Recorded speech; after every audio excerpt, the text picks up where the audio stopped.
Terima kasih. Ini untuk pertama kalinya saya berdiri di panggung TED dan adalah impian saya selama bertahun-tahun.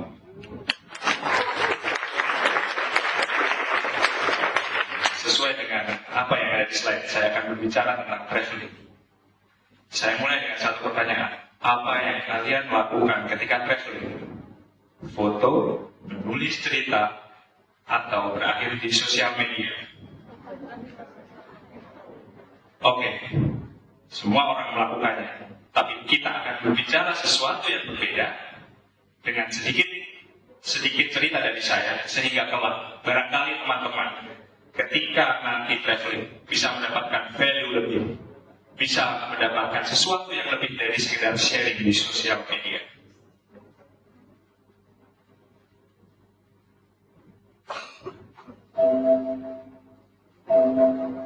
Oke, saya tersesat.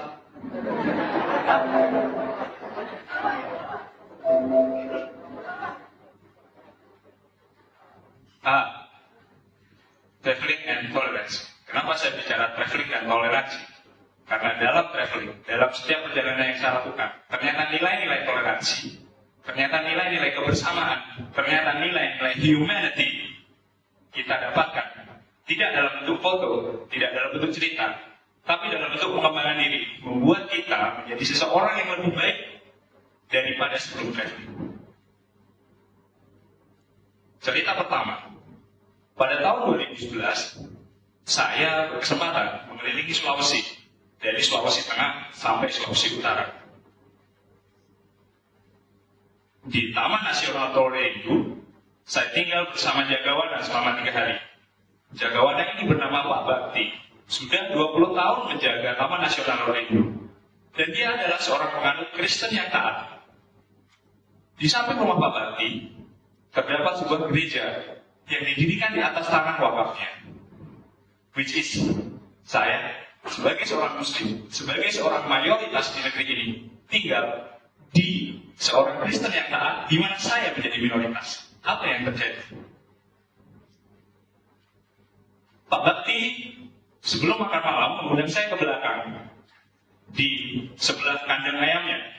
Dia berkata dengan berbisik, "Dek Farhan, silahkan Anda menyembelih sendiri.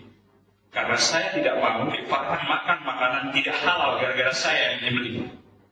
Bayangkan, ketika saya menjadi minoritas, ketika saya menjadi asing di antara komunitas, saya justru disambut dengan sedemikian hormat. Dan apakah ketika nanti saya menjadi mayoritas bisa berbuat sedemikian adil seperti ketika saya diperlakukan sebagai seorang minoritas? Pelajaran pertama. 3 hari berikutnya, setelah saya melewati Taman Nasional Lorengdu, saya sampai di rumah keluarga Pak Raymond. Pak Raymond memiliki sebuah LSM yang dia kelola sendiri untuk menghidupi tarsius, binatang langka yang akan punah di Sulawesi Tengah. Pak Raymond adalah seorang Kristen taat dari aliran Bala Keselamatan, The Salvation Army. Saya datang ke rumahnya di hari Minggu pagi, dan desa Pak Raymond sedang tidak beruntung karena terlanda kekeringan. Apa yang terjadi? Pak Raymond berjalan 2 km menuju sungai, mengambil air, diletakkan di rumahnya, dan dia berkata, "Silahkan, ini untuk wudhu, Dek Farhan dan teman-teman." Seharusnya itu digunakan Pak Raymond untuk mandi dan pergi ke gereja di hari Minggu. Lalu saya berpikir, apakah ketika saya nanti menjadi seorang mayoritas, saya akan memperlakukan hal yang sama kepada teman saya yang minoritas? Tepat hari Idul Adha, saya sholat Idul Adha, dan jika foto ini diteruskan ke belakang, di belakang sana, pemuda-pemuda Kristiani di Manado menjaga kami yang sholat ini. Terjadi sejak puluhan tahun yang lalu. Dan di hari raya Natal dan hari raya Paskah, bergantian umat muslim di Manado menjaga gereja dan menjamin agar orang-orang umat-umat Kristen di Manado menjalankan kewajibannya. Which is, pelajaran pelajaran-pelajaran toleransi ini didapatkan dari perjalanan. Dan tahukah Anda, ketika itu saya dilanda ketakutan dan hampir tidak berangkat, karena di 2011 konflik Poso sedang panas-panasnya. Ketika saya menuju dari rumah Pak Bakti ke rumah Pak Raymond, di setiap desa ada pos keamanan di mana saya harus membuka tas dan digeledah semuanya. Jadi mari kita berpikir bahwasanya di luar sana terjadi perbedaan dan adalah bagaimana diri kita, hati kita menyikapi perbedaan tersebut.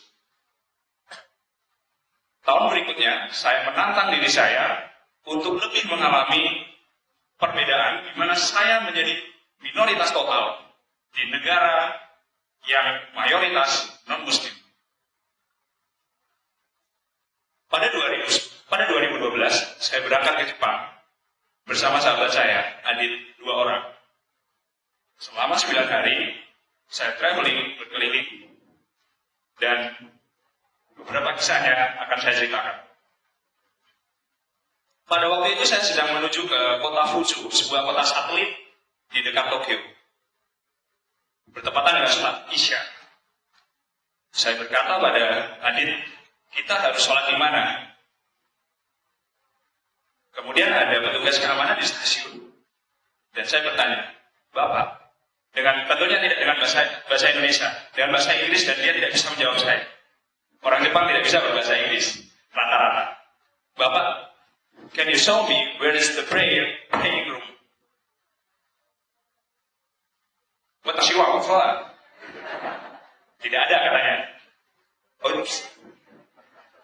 Tapi Anda bisa sholat dimanapun, dan saya jamin Anda menjalankan sholat sampai selesai. Dan disinilah saya sholat. Tidak diganggu. Di sebelah sini ada polisi yang saya sedang berbincang-bincang dan menjaga kami sholat sampai selesai. Tantangan sudah terlewati. Negara di mana Jepang Muslimnya kurang dari 1%, dan walaupun agama resminya adalah Shinto dan Buddha, tapi penduduknya mayoritas adalah ateis. Justru saya bebas menunaikan kewajiban saya sebagai seorang Muslim tanpa diganggu. Dan kejadian ini berulang di Bandara Haneda. Saat itu belum ada praying room, dan juga saya dijamin untuk menjalankan kewajiban saya. Mari kita berpikir, apakah di Indonesia, apakah kita semua sudah bersikap demikian? Apakah kita bisa menjamin teman-teman yang berbeda? Apakah kita bisa meyakinkan bahwa teman-teman minoritas bisa menjalankan keyakinan mereka sesuai apa yang mereka yakini, menunaikan kewajiban mereka sesuai dengan yang mereka percaya? Mari kita lihat dengan kondisi yang ada di Indonesia sekarang. Lalu apakah toleransi hanya sekedar omong kosong, atau pesan-pesan di pelajaran PPKN yang saya yakin kalian sudah lupa sekarang? Tidak.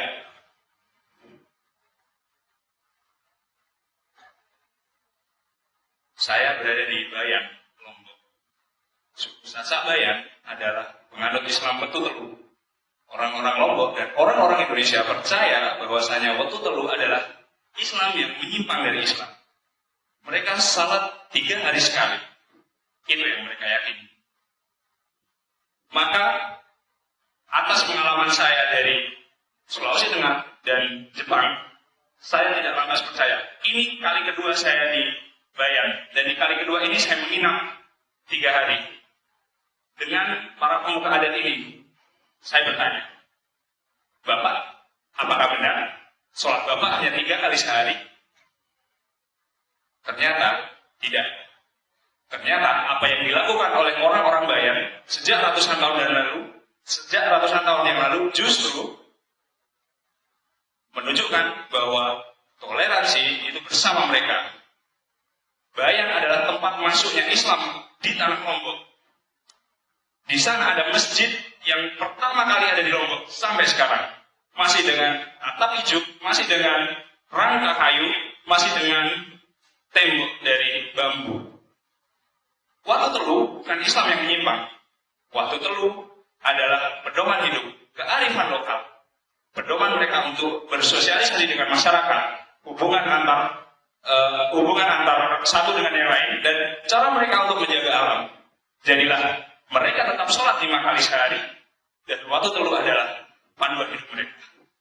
Tuhan, alam, dan manusia. Oops. Sorry, sedang dalam proses pengurusan.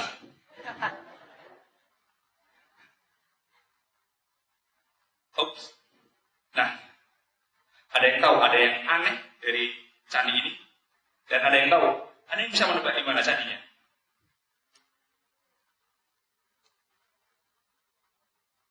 Oke, belum terlihat anehnya ya. Jika Anda melihat candi ini, Anda bisa melihat bahwa struktur candi ini adalah struktur candi Hindu. Tinggi.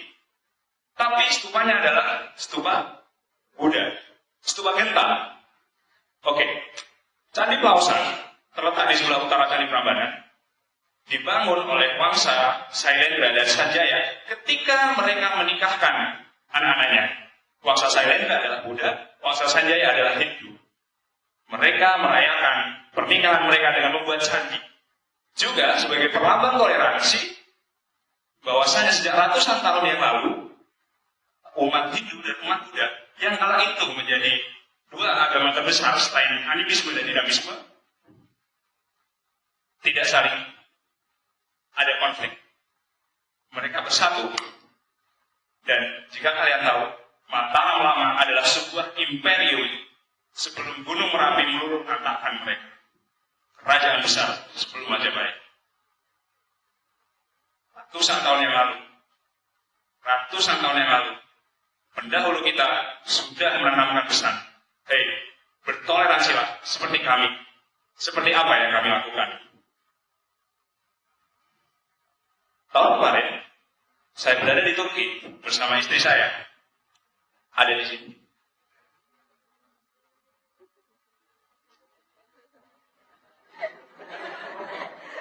Oh iya, promosi. Tulisan ini ada di National Geographic Traveler bulan ini.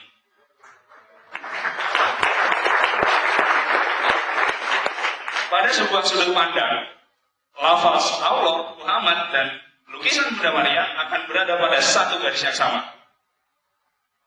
Bunda Maria yang sedang menggendong Yesus Kristus. Hagia Sophia dulu adalah sebuah katedral, kemudian berubah menjadi gereja, kemudian berubah menjadi masjid, dan terakhir ketika Turki merdeka, dirubah menjadi sebuah museum. Apa yang ada di sini? Bahwasanya ketika ada penaklukan Turki, tempat ibadah tetap berdiri, itu tetap tempat suci, biarpun keyakinannya berbeda.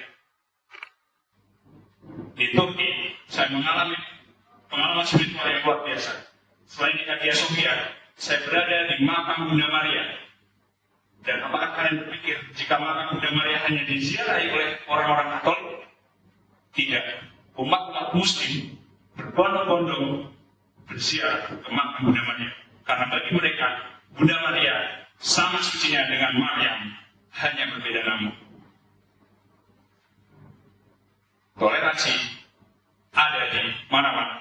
Toleransi bisa kalian temukan dimanapun, di perjalanan manapun, di tempat-tempat manapun yang kalian tuju. Dengan catatan, kurangi foto selfie. Oke. Terakhir, saya berjumpa dengan Pak Muhammad di Kamakura, sekitar 3 jam dari Tokyo. Dia seorang imigran dari Tunisia dan sudah berjualan tumbak selama lebih dari 30 tahun di Tokyo. Apa yang dia lakukan? Dia mengingatkan bahwasanya Ahad, Tuhan, Allah adalah sesuatu yang harus kita percaya, ada sesuatu yang harus kita pegang. Dan apa ujungnya? Pak Muhammad berbicara bahwasanya jika kamu percaya dengan Tuhan, Jika kamu memiliki keyakinan dengan Tuhan, maka yang kamu kedepankan adalah kemanusiaan. Kalian akan memandang sesama manusia adalah makhluk ciptaan Tuhan yang sama, tidak berbeda. Apakah kalian tahu, jika saya di Eropa, saya Muslim karena saya berjenggot? Tidak. Kristen Ortodoks pun berjenggot, Yahudi pun berjenggot. Ini adalah casing saya. Anda tidak bisa menjudge saya karena saya berjenggot atau karena kalian semua berjenggot. Di Rusia, Katolik Ortodoks berjenggot. Mari berpikiran terbuka, mari jalan-jalan, dan apa nilai-nilai yang kalian dapatkan saat jalan-jalan tergantung dari bagaimana kalian membuka hati, membuka pikiran. Hasil jalan-jalan bukan tulisan, bukan foto, bukan selfie, tapi diri kalian yang lebih baik setelah pulang. Terima kasih.